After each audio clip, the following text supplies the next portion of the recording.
Hello everybody, my name is Gary Yao, and today I would like to share with you a little bit of what's going on in the market and the apathy between supply and demand. Actually, it's low supply versus low demand.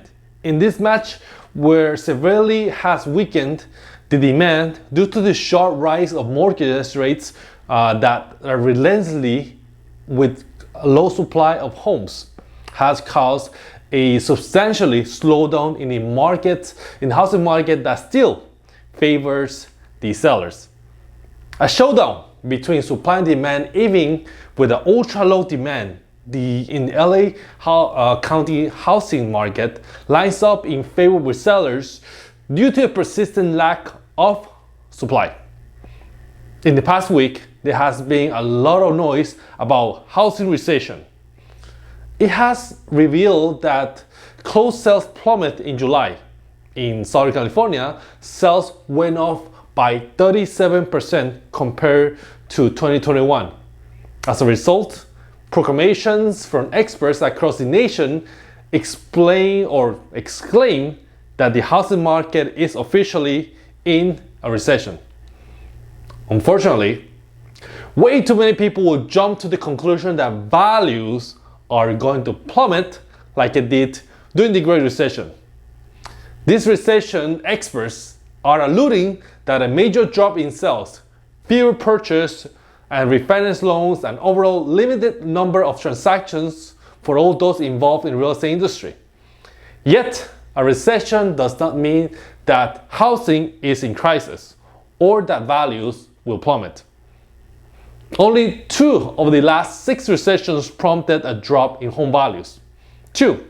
The first one, the savings and loan scandal of 1991 and the Great Recession, both instigated by the misstep of the housing industry.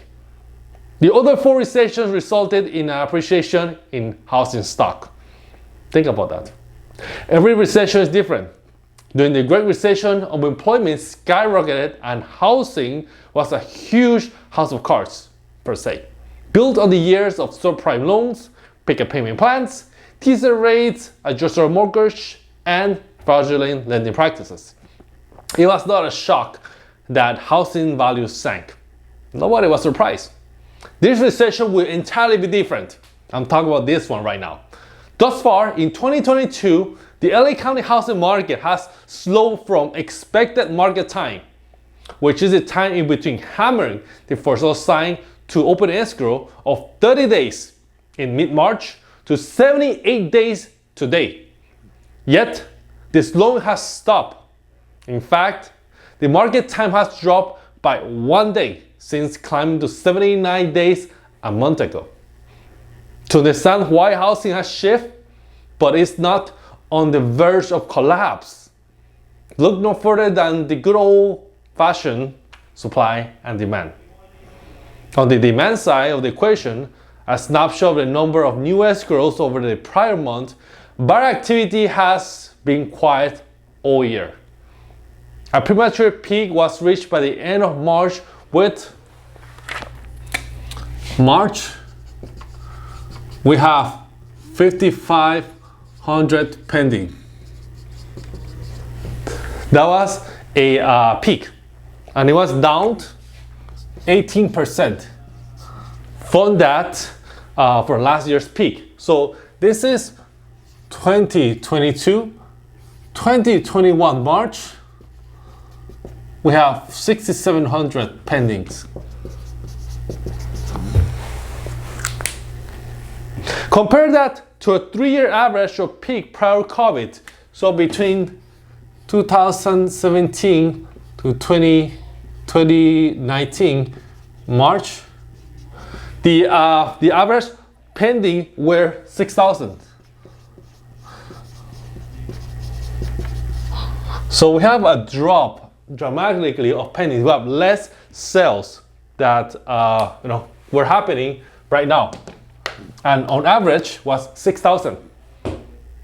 Today's demand levels are significantly lower due to mortgage rates rising from mortgage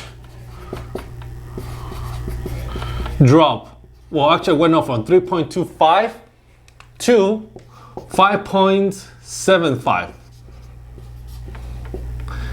today, according to Mortgage News Daily. The buyer pool has been impacted and reduced by a massive drop in affordability that accompanies such a steep rise in rate. Yet, a quiet demand is being matched up against a severely low supply of available homes to purchase. The inventory dropped to a record low in January 1st to this year of only 4,400 homes. Now, we have 11,000 homes in the market. That is an increase of fourfold. Yet, inventory appears to have reached its peak. The rate of increase has slowed dramatically over the past month. The issue is that the inventory is still far below normal for this year, or this time of the year. While it might be higher than last year's 8,700, the average inventory at this time is 13,000 homes. So we're still lacking a lot of homes in the market. With low demand, how has the LA County inventory already reached its peak then? Well, the first factor is that the demand has reached a cruising altitude, stabilized after slowly dropping since the end of March. The second factor, and more importantly, there are fewer homeowners opting to sell. There's no incentive. Fewer homes are coming into the market impacts the ability for homes to accumulate on the market and allow for inventory to grow faster. From January to July of this year, there has been 12% less for sale signs compared to the 3-year average. A lot of missing for sale signs is a new trend that started in January as mortgage rates were rising. Homeowners are not moving because they simply don't want to sell, as they're locked into an incredibly low fixed mortgage. Just to give you an idea, 72% of homeowners have a 4% interest rate or lower. 3/4 of homeowners have paid less than 4% interest. If a homeowner chooses to sell, and they have to purchase a replacement property, they're going to be paying a much more higher rate, and most likely a much higher property tax. Thus, homeowners are staying put. They might not be in love with their home, but they certainly are in love with their loan. Another factor that has contributed to a diminished supply is that many sellers who have been unable to sell have simply decided to pull their homes out of the market. For the first couple of weeks of August, the number of homes that have come off the market without success is up to 94% compared to the same time last year. In conclusion, the giant drop in demand is being matched up against the extremely anemic supply of available homes. There are fewer home buyers participating today, thus there are fewer home owners participating as well. This will continue until mortgage rates shift to either higher or lower. Until then, the battle between supply and demand continues. My name is Yau, and I will talk to you soon.